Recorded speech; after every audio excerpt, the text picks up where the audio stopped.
What's up, my good peoples? Welcome to the Be Transformed podcast, where we bring entertainment with thoughts and ideas that stimulate identity, purpose, vision, and action.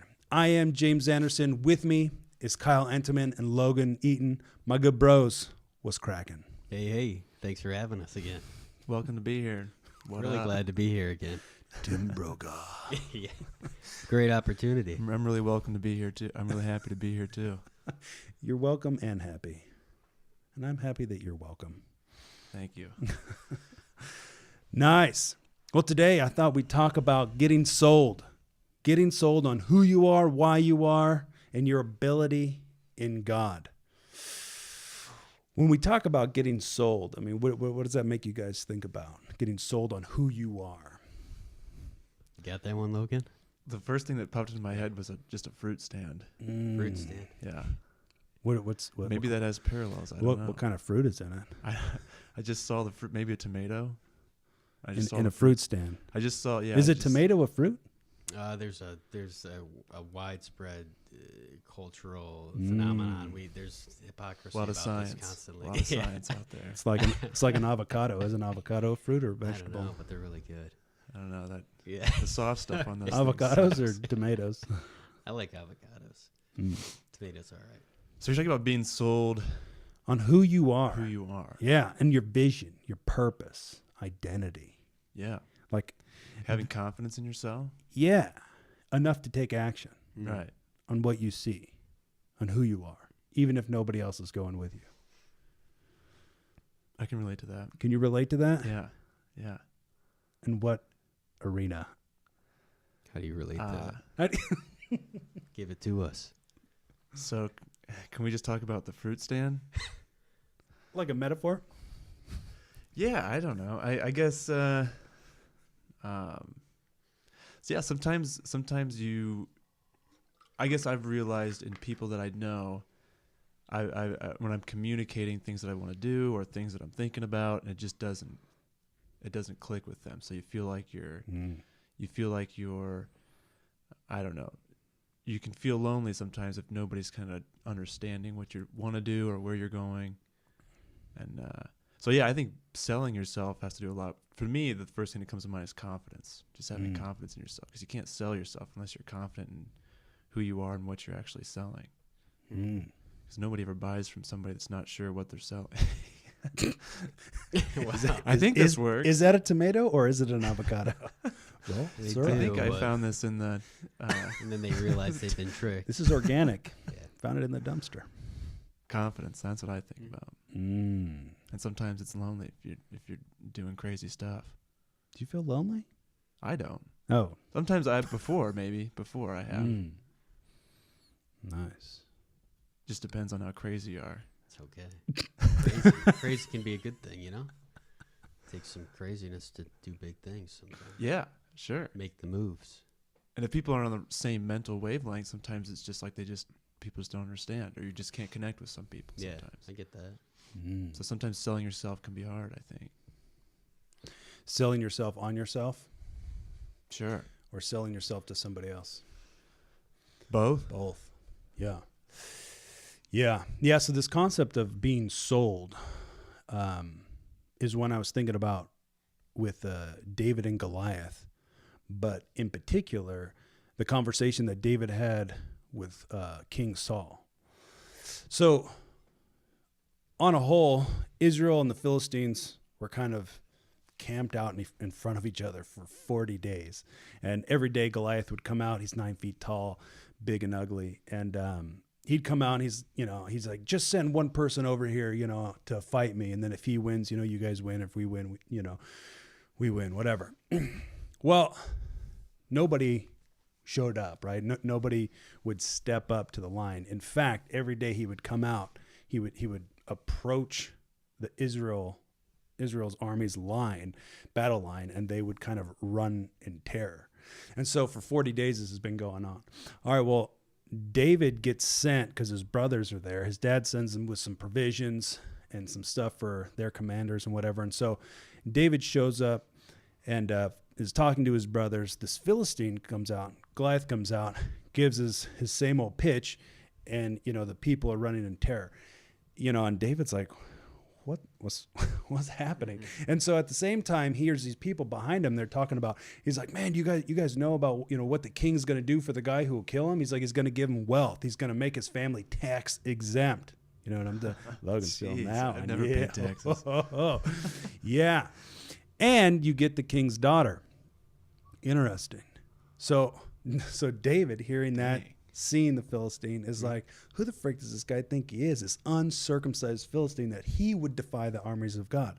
All right, well, this is interesting because his attitude brought about his speech, right? And so it was that speech then that somebody heard it and told the king what David had said. David's speech. Yeah, of like, who is this guy, right? Which is fascinating. They've been there for 40 days, right? Everybody's becoming numb with fear. And so here's David, who shows up, and he gets pissed, essentially.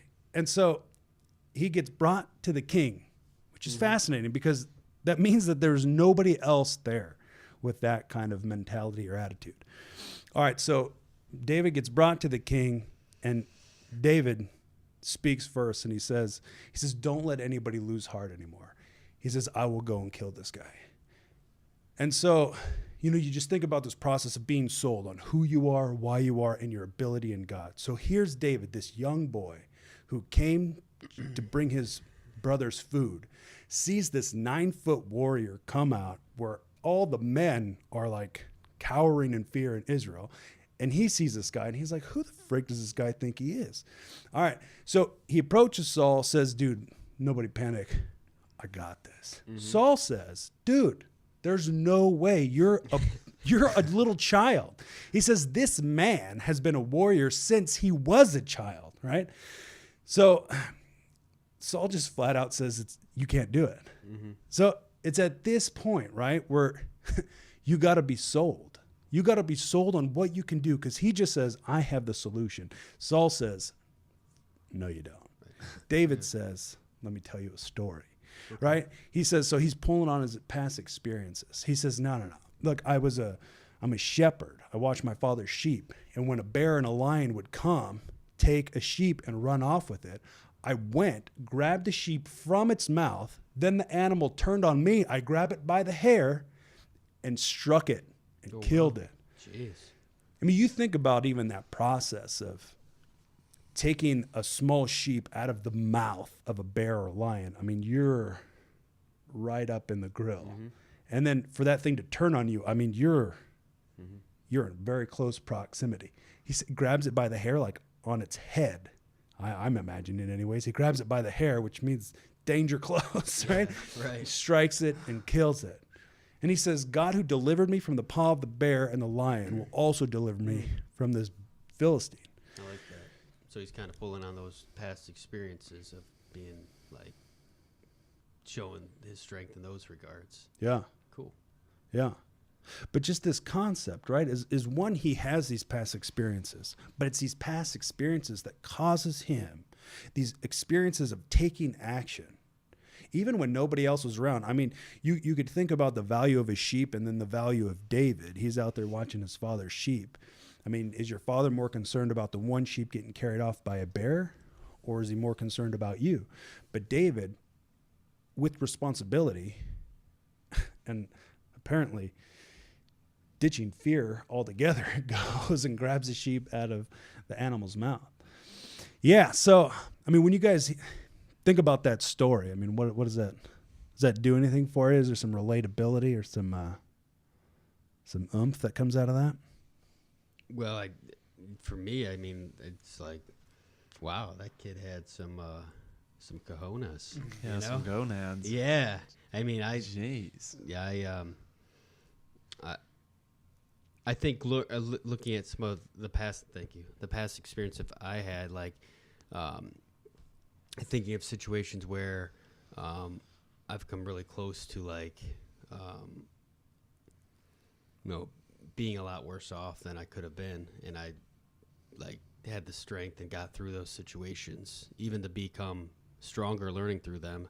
And that's how I can relate. I was never with the animal stuff, but You never grabbed a yeah, lion by the no, I mane and know, stabbed no, it? I never was that brave. But I tell you what, I've been in some situations where, just my personal story where I thought I'd never make it out of there, or I look back at it and I'm like, wow, that something was. What did you say that God had his eye on David while he was doing this? Sure. Yeah, so kind of pulling on those past experiences and be like, wow, you meditate on those sometimes, and that helps kind of formulate your game plan for conquering the stuff in front of you. Yeah, I mean, would you say like your past experiences, like the habits that you broke and the new lifestyle you created, I mean, does that all happening inside of God, but do you use that like as you think about the future, be like, no, I did this, so I can do this? Yeah, and we talked about last time about not defining yourself by your past failures, which is, I think, it's important too. Like not being like, oh man, I didn't do that last time, so I definitely can't do it this time. But it's also important to meditate on, like, this happened, and it went exceedingly much better than I thought it was going to happen. So looking at both, not dwelling on the possibilities of failure, but looking at and realizing the strong possibilities of success, and even more success than you even dreamed of. Yeah, well, I even mean like you successfully changed your lifestyle, Yeah, and your life, right? So that the process that you went through is a victory of becoming who you wanted to become. And so it's like that experience then has weight. It's like, I did that. I can do that again. Here's this next goal. Here's this next thing I want to do.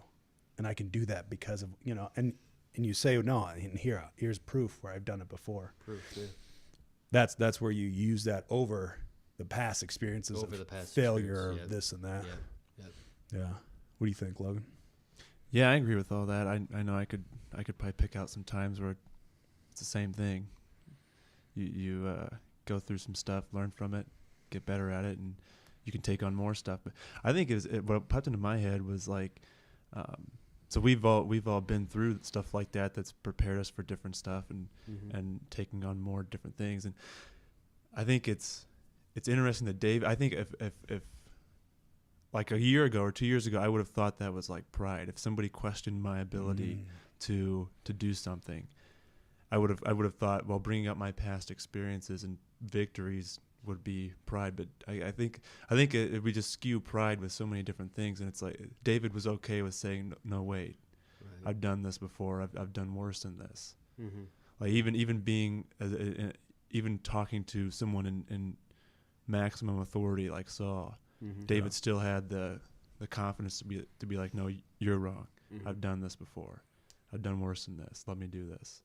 And so, yeah, I think I would have got that confused with, or maybe, a couple of years ago or back in college, I would have thought that was, if somebody had questioned my ability to do something like that, I would have thought, well, saying that those things might be pride, and I might not say it and may never do anything great. But I just think the thing that popped into my head was that we get pride and humility skewed sometimes. Yeah. Yes.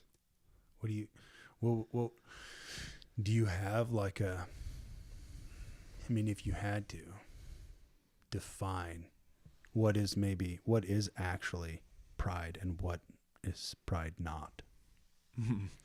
Yeah. Do we have a Webster's dictionary? Yeah. I think maybe a negative concept of pride is thinking too highly of yourself, or giving yourself glory. David made it pretty clear that it was to God's glory that he did all those things. I don't know. I think then we think of humility sometimes as like degrading yourself almost. Yeah. So I don't know. I think in the right context, or maybe with the right definition, pride's important. It kind of spurs on confidence, and it spurs on aggression to go tackle different things. take on different things. And I guess I'm not saying as like self-glorifying yourself or glorifying yourself, but you're saying like you said like pride in your work. Almost, yeah, like almost taking pride in those past circumstances. Like I was able to do that through God. I was able to do that, and that was a win. It's okay calling that a win and a victory. Right. Yeah. Yeah, Paul said it. He said, I don't remember where, but he was talking about how essentially he's like, you don't put yourself up against somebody else. I don't measure my success based upon your success, right? Like you look at yourself correctly, and then you judge between yourself. Miles says it like this, when you think about like success, right? So it's not about, you never measure your success upon somebody else. So he tells this story about how he got the highest grade in class, and he brings his paper to his mom, and his mom is not happy. And he's like, "But Mom, I got the highest grade," and he got like a D. He got a 64. She's like, this because. This means everybody else is dumber than you. You don't measure your success by other people's failures, right? He's like, that doesn't speak to your potential. You have the ability to become more. So success is defined by what you did compared to what you could have and should have done. But yeah, I mean, I was thinking about this misconception of humility, because like you said, people think humility, and it's like, okay, well, oh no, I'm not good. Or if people try to give you a compliment, they're like, oh, it was Jesus. Right. You have to stay like kind of a confined version of yourself. Yeah. And Bill Johnson, he says, people who say that, he said, oh, it was Jesus. He's like, it wasn't that good. You know what I mean? It's like, I like that. Learn to say thank you. Learn to appreciate, value yourself. Yeah. But it comes out of fear of thinking that I'm going to somehow steal glory from God, or this weirdness, when all the while you are to bear the glory of God. Yeah. But that's the truth. That's the truth. Yeah. That's the truth.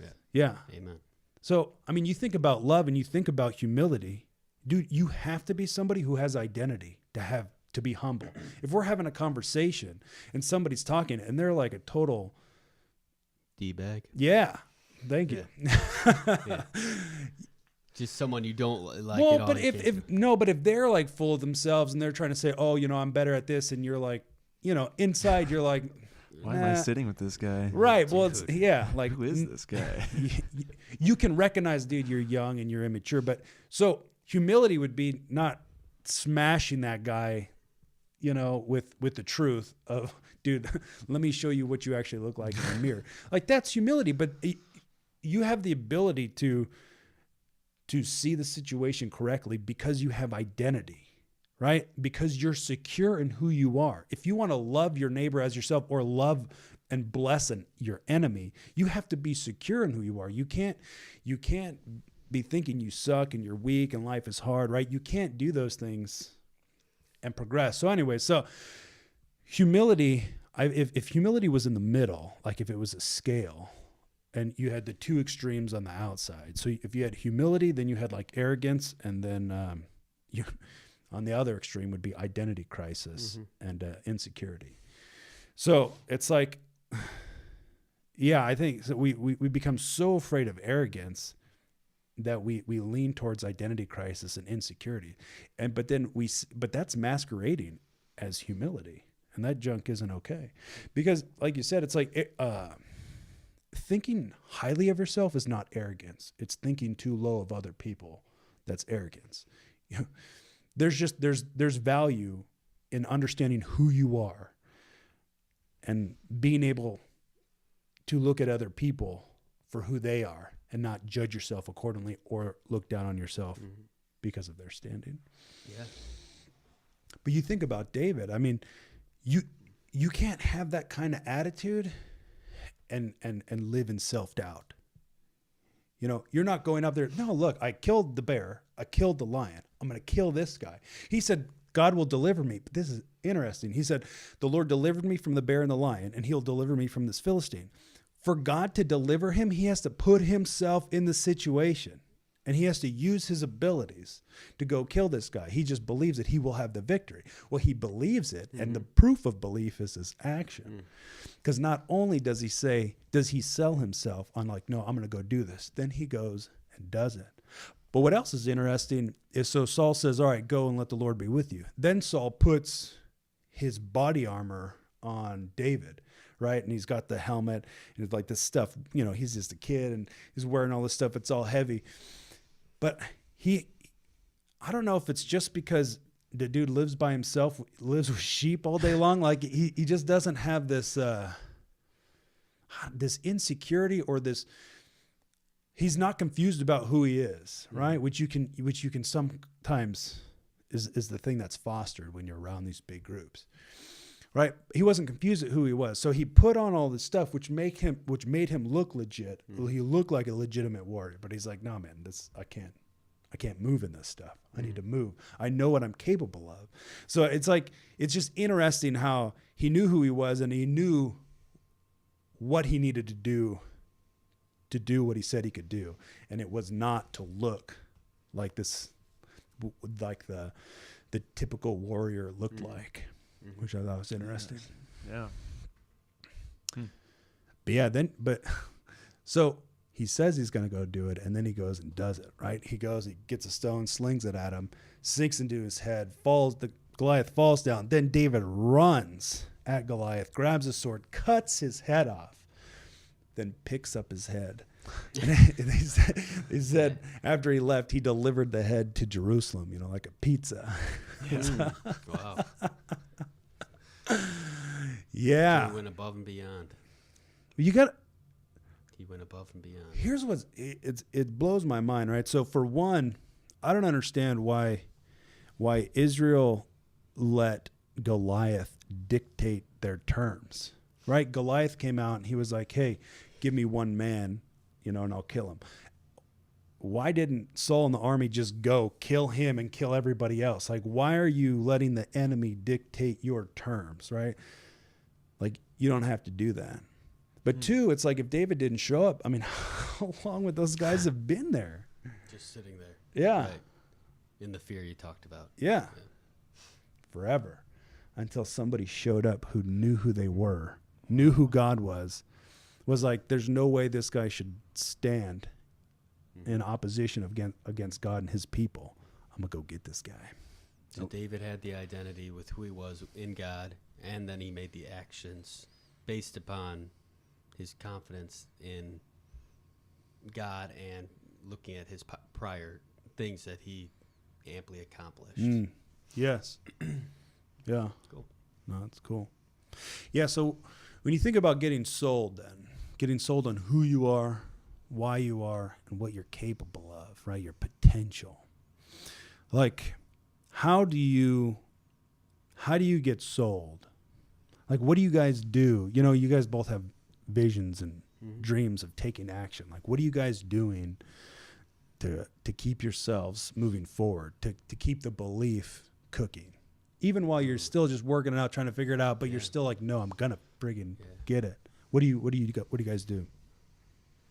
Well, for me, I joke, it's a cultivation process. Like, I wake up and I have my routine in the morning, but my thoughts are trying to gear towards away from, I got to work again to get a paycheck, or I got to do it for this reason. I try to change it to, okay, what can I do today? Who can I, what connections can I make? How can I work towards my vision? That's how my thoughts try to center on now. And as I go about my day, when maybe that self-doubt comes out, or I've never done something before, I try to face everything now and do it, versus the old me might have ran from it more and, I've never done that before, so why should I try that? I can't try that. Oh no, what if this happens? Instead of, I'm going, what if, and you can either choose, either something good's going to happen or something bad's going to happen. I mean, I think too, we have a propensity to pick, go towards that, the bad, the negative. Oh no, this bad stuff's going to happen. Yeah. So I've tried to just kind of listen to that voice inside of me that just says, like, just do it. So I try to make each day kind of that, tilling the soil and seeing what task I can accomplish this day, even if it's just meeting one person or having one conversation. I consider that a success, and doing things I'm uncomfortable with doing. That's how I try to propel through my day. I like it. Thank you. What do you think, Logan? Yeah. Three things came to mind, I guess. So like fruit stand. Three things. Three things came to mind. Avocados, tomatoes. Three things came to mind, but I forgot the question. Yeah, I'd say it's just a mixture of all that. So moving was one, ignoring was the second one, and asking was the third one. Is kind of things that I find myself doing a lot. So like moving would be like just doing anything that you can do to get one step closer. So reading something, watching something, even just telling yourself something, or seeking out, I guess, who God is in the Bible, figuring out an answer for yourself. And then ignoring is, I guess, would be like just ignoring the things that you used to believe that you couldn't do this, or it's not feasible to do that, or I don't know, just ignoring the things that you might have believed that might have just turned you off of a mission in the past, or ignoring, I guess, maybe the people that maybe had turned you off in the past, or I don't know. But it just seems like when you start moving towards something, then the opposition comes up that causes a need for a lot of ignoring, of the opposition. So you start moving somewhere, and then the old thoughts and the old voices start to come back, or you start to hear even new ones that are telling you, don't go this way, or what is it going to look like? You don't even know what it's going to look like, or you don't even know if it's, could it fail? Could it be good? So just ignoring those things that are like just trying to slow you down, and then asking for this, just like asking for exactly what you want, or exactly what you need to carry out a mission or have influence or do something. Just being exact in prayer, I guess, exact and not being afraid to ask for it, and letting if it letting it just be that, just ask for it, but not wait for it, I guess. Ask for it, but don't like, if there's anything that you can do in your power to go get it, ask for it, and then move to go get it, and figure out whether it's, I guess, whether you're moving in the right direction or not, maybe. Sure. Like the active seeking. Yeah. Seeking isn't a sitting sport. Yeah. Asking for it, and then just having faith that if you're in the midst of seeking it, it's not supposed to be, you'll know. Yeah. Yeah, I like, you're talking about ignoring, essentially, the stuff that's trying to slow you down. Yeah, I wrote down on my board where I was kind of just getting all vision and plans up, and it's just something I kind of keep working on, and whether it's for like the next week or whatever. But anyways, one of the phrases I got up there is, don't even think about dragging your feet. Because the concept that I embraced and committed to was, take a bite bigger than you can chew, and then do everything it takes to hit the target, to achieve what it is you set out to do. So in that mentality, it's like, don't even think about dragging your feet. Like, just show up. Like that's been the biggest thing, is just show up. And I find with this repetition of showing up, you build the stamina to the point where it's like you don't think about the crap you have to ignore anymore. It's just like it's through this experience of showing up where you're like, no, this is what I'm doing. This is where I'm going. Where I used to would have thoughts of like, you'd pull on some past experience where it's like you went to try to do something and it was really hard. Like your creative juices were dry. You know what I mean? So instead of believing that I'm going to run into a hiccup, I'm like, no, everything that God has called you to, he's also given you the ability to accomplish. All right. That doesn't mean it's void of work, but it means that you have the ability to achieve it. So you go with a certain perspective of, I'm going to win. And then you go and do everything it takes to win. But it's It's the mentality, right? That David mentality is like, who the freak is this guy trying to tell us what our life should look like? Yeah. So do you think the Israelites didn't have the right perception of who God? Because if they did have the right perception of who God was, it wouldn't have been such an issue. Yeah. Well, I still don't understand why they let Goliath set the terms of war. Almost like they didn't really even know, they themselves didn't even know who they were following or worshiping. Sure. I don't Right. know, They all they saw was this. Because then there wouldn't have been a problem. There shouldn't have been a problem. All they saw was this 9-foot tall beast of a man, and we're like, "Holy crap!" And he's dictating the terms. What are we gonna do? Instead of, I don't care what that guy says. Everybody, let's go and get into the battle. But instead, they were like, "No, this obstacle's too big. It's too scary." You know. But when you think about like practically, right? Like how practically could we take this topic, this idea, and apply it to life? Do you guys think?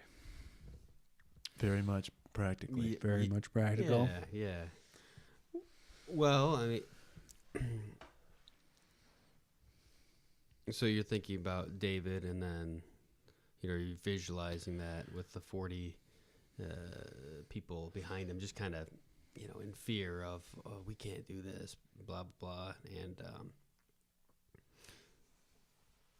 living a life that your actions go into things versus, and accomplishing things versus kind of being in the crowd of people who are second guessing things. Like, that's what I choose to try to live my life. Like, I don't want to be the action-less person. I want to be the more person. Yeah.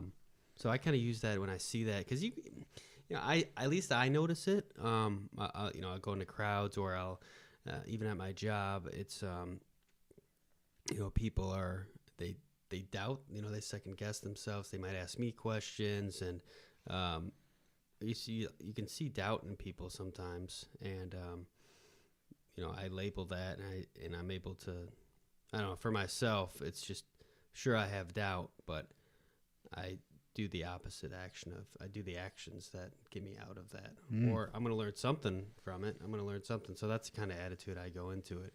But I think you can practice that everywhere you go, at home, or when you get out to the world out there. Yeah.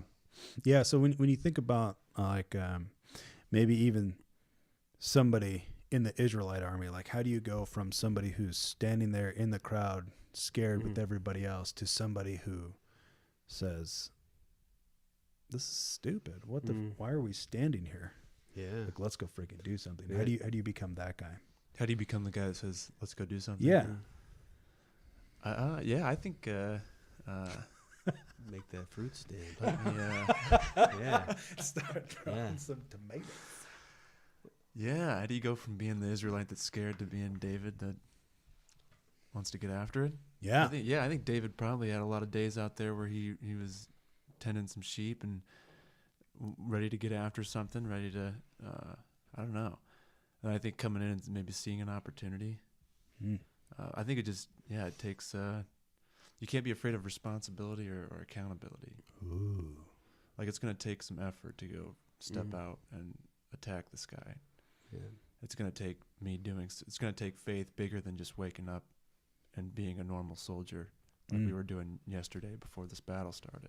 It's going to take more faith than just doing being a soldier in training, and now it's going to take a lot more faith to go out and kill somebody that should beat the crap out of me. I don't know. I think I don't know. I think it just maybe we kind of get faith mixed up a little bit, like what actually is faith. Ooh. I like it. Yeah, I don't know. What is it? I think it's I don't know. Oh my gosh! Believing in something that others would say impossible, or having the right perception of who God is, and then believing that He can do whatever it is that you're setting out to do, or can help you, come alongside you to help you do whatever it is you're trying to do. I don't know. I think the accountability, responsibility comes into mind, and then having a crazy faith. And how do you develop a crazy faith?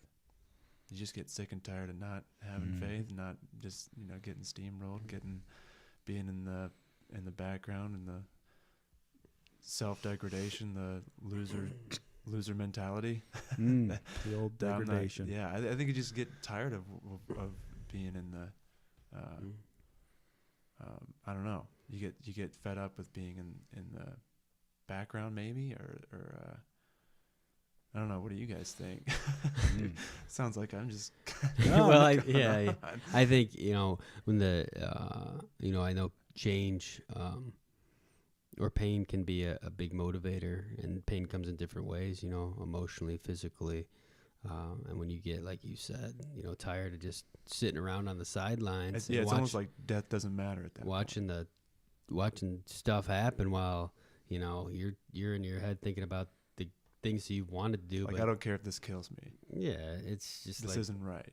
Yeah, like this just guy's do it. Taunting the army of God. Yeah, and David obviously had he had a real gung ho, attitude, and he identified himself. He knew his identity and worth. It sounds like, versus maybe some of these. He knew who he was worshiping. Yeah, and who he believed in. Yeah, like he had the right idea of who God was. So he stepped out and did it. So I think you asked, like, how do you get from the Israelite army to David? Yeah. I guess my answer then would then be you seek out who you say God is. Nice. Yeah.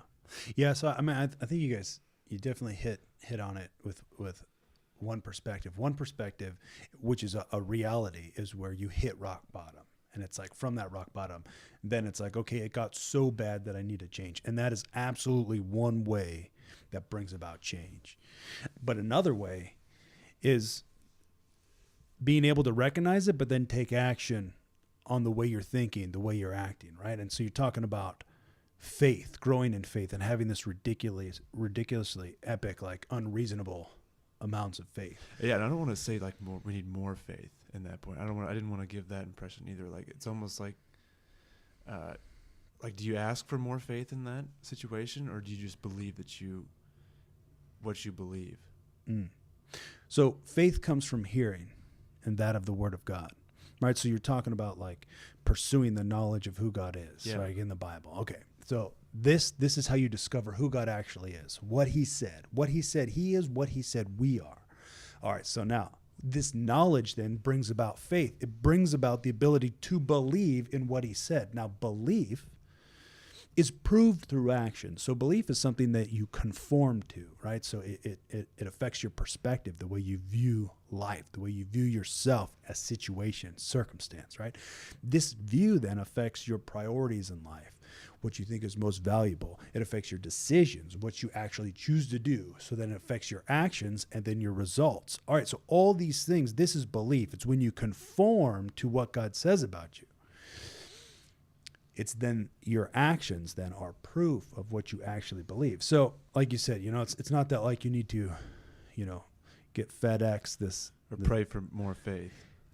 Yeah, well, but faith comes from hearing. It's like the truth of who God is and who you are and what's available to us, and then getting into it. So faith is using that knowledge. And if you don't know that, though, you really don't know what faith is then if you don't know who God is, who you are. Yeah. Yeah, so the way to get that then is to seek out that knowledge.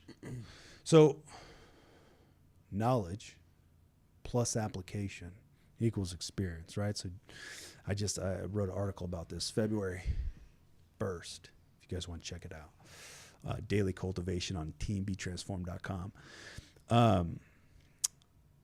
But yeah, so we're talking about how to grow in experience. Well, Jesus in John 8, like 31 and 32, was saying, he said, if you guys obey my teachings, then you'll be my disciples. Then you will know the truth, and the truth will set you free. Mm-hmm. So he says, if you obey my teachings, so first you have to know what those teachings are. You have to know what he actually said, what he said about himself and what he said about God and what he said about you. You got to know what that is. Then he says, if you obey what I say, then you're actually my disciples, right? Then you will know the truth, and the truth will set you free. So through the knowledge, then the application of what you know creates experience. Then you will know the truth, right? That's the experiential knowledge. You'll know the truth, and that truth will set you free.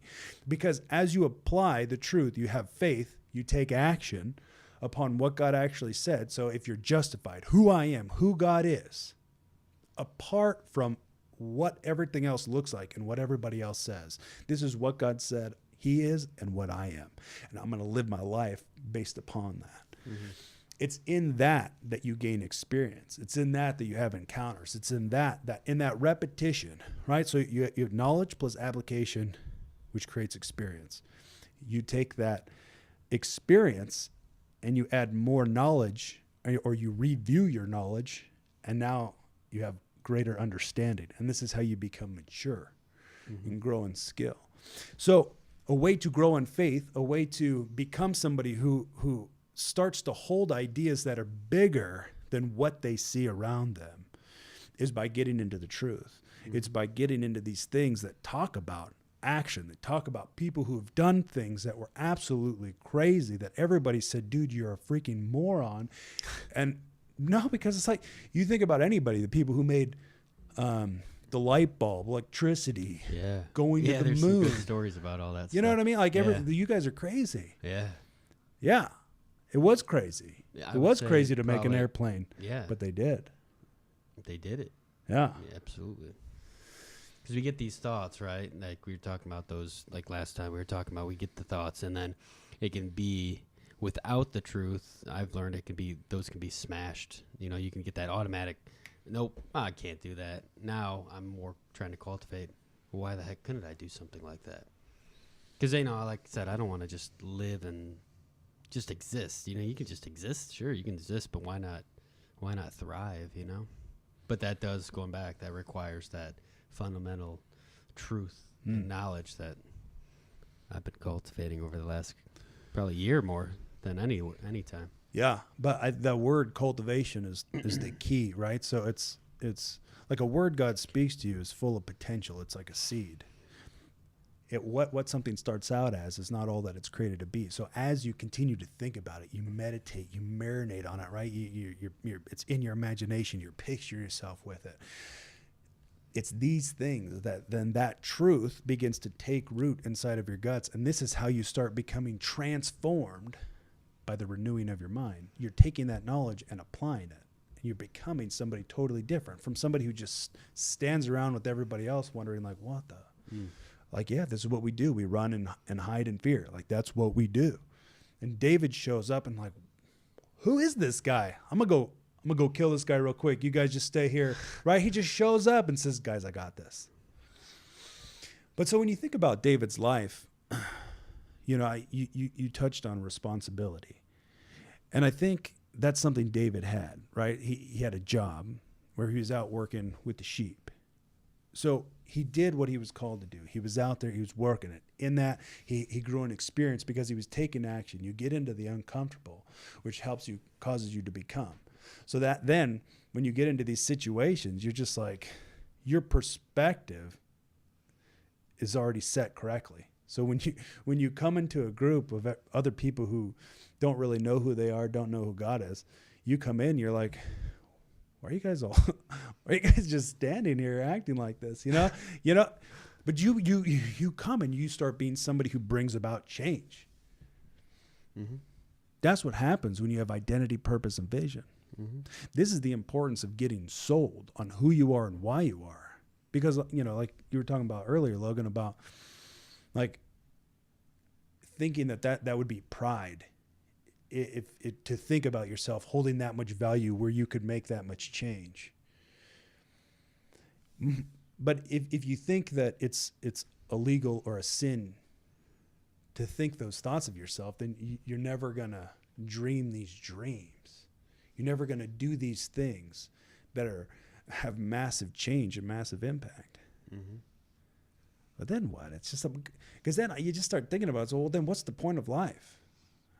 I mean, it's like, okay, I could take action or I could sit here and watch TV, but it's like, I'm literally wasting away. That can't be all there is. Right. I agree.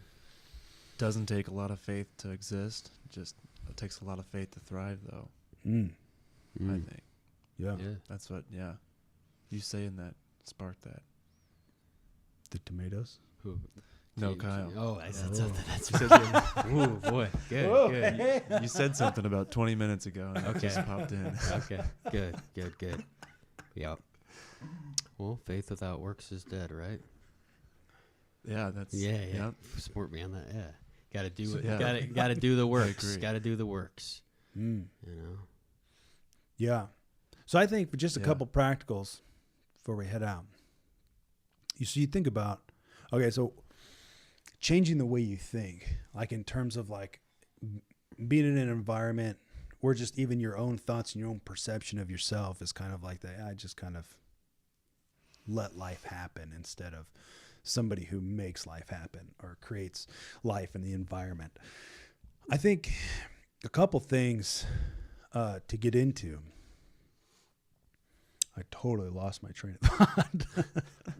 Well, you know, yeah. I almost Did lost you? that. Well, I think you're getting. I hope you were. I think you're maybe. Yeah. So we're talking about. Take me there, Kyle. We're talking about identity, correct? You know, Something so like that. so what practical steps or leaving this tidbits can we take away on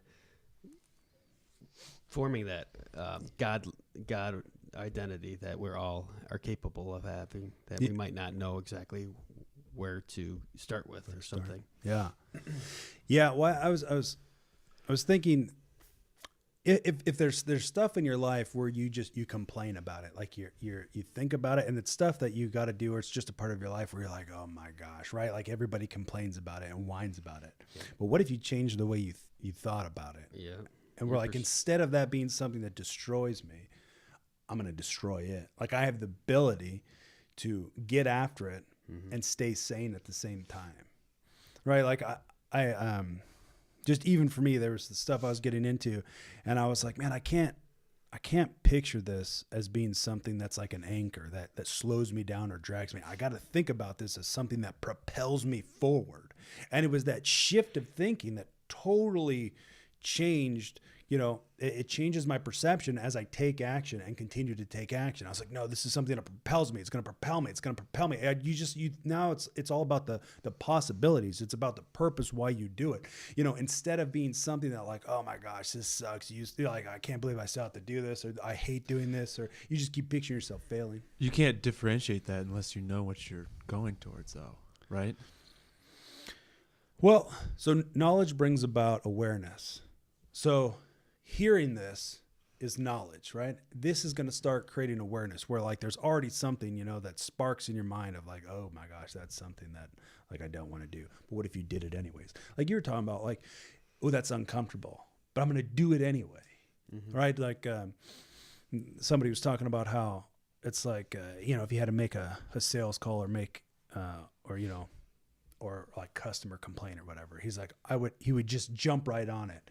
He's like, because the more time you wait, the more room you grow for, the more space you give for fear to grow. So he's like, if it's uncomfortable, he's like, that's a sign that I should go do it.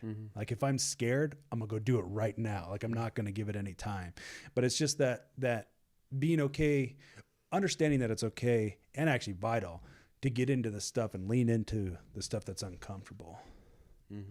So one is become aware of how you think and understand that you're created to take action and to win, to achieve, to become, to produce, to succeed.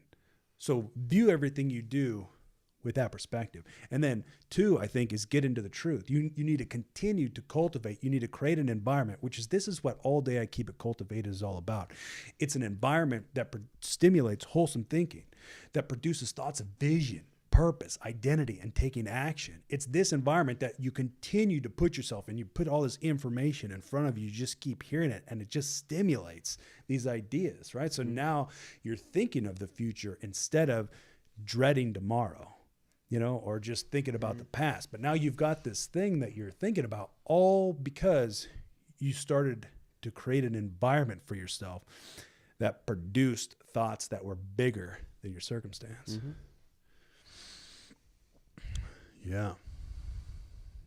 Yeah, it's interesting to be in that, to kind of be in that seeking and that, I don't know, learning and soaking all that stuff in, because then you might get around somebody that is, I don't know, not seeking those same things, is okay with just existing, and you start to realize, like, oh my gosh. Yeah. And sometimes you can even start to think, like, man, am I messed up? Am I messed up? But when so many people around you are so content with just existing, Mm-hmm. Mm-hmm. and you can't be, Yeah. and you can start to think, like, oh my gosh, am I wrong?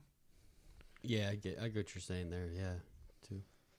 But also on the flip side, I think too, you can attract people too who are Certain people, certain trying to people do that will same. come out of the woodwork. Yeah, Yeah. kind of right out there. You're like, hey, and they're like, oh, I had that, thought and idea too. It's Or they're just tired of being average or just existing. And Yeah. it's like, okay, I can relate to you, and yeah, I want to go do great things too. yeah, Yeah. and they Seeing it, yeah. do great things together. Yeah. And that's that environment. But it's like, am I the only one? I feel like I'm the only one saying these things. I feel like I'm the only one seeing these things. But you're not. And that's why this repetition of the truth is so vital. Like, on our website, and part of All Day I Keep It Cultivated, I'm narrating books of the Bible. And so it's just, it's this reality of listening to the truth, to the Bible, what it actually says, with volume and repetition, because it's this way that, one, you're going to get context, and two, repetition is how you change the way you think. It's what stimulates wholesome thinking. It's this stuff. This is the stuff that you put in your mind when it's like you start to get those doubts or those worries. What do? You crank up the environment of glory, right?